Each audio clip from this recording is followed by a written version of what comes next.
প্রিয় শিক্ষার্থীরা, আমরা আজকে ষষ্ঠ শ্রেণীর পঞ্চম অধ্যায় গণিতের একটি সমাধান করব। সমাধানটি হচ্ছে, আমরা একটু বোর্ডে লক্ষ্য করি,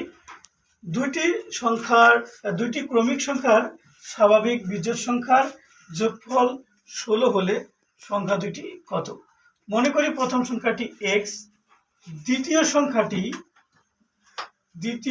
সংখ্যাটি x প্লাস 2। প্রশ্ন মতে x প্লাস 2 সমান 16। তাহলে x এ যোগ করলে 2x প্লাস 2 সমান হচ্ছে 16।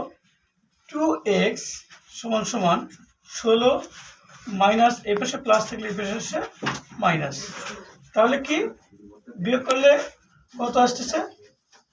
14। এখানে হচ্ছে 2x, x সমান এখানে গুণ আকারে আছে, তাহলে এখানে কি হবে? ভাগ হবে। কি হবে?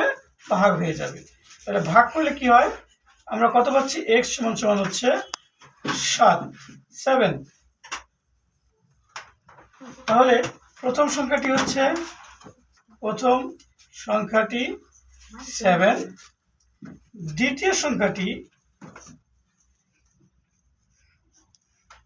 x প্লাস 2 সমান 7 প্লাস হচ্ছে 2, তাহলে হচ্ছে 9। তাহলে আমরা বন্ধুরা কি পেয়ে গেলাম? আমরা প্রথম সংখ্যাটি পেলাম 7, দ্বিতীয় সংখ্যাটি পেলাম 9। কেমন লাগলো বন্ধুরা? ধন্যবাদ সবাইকে।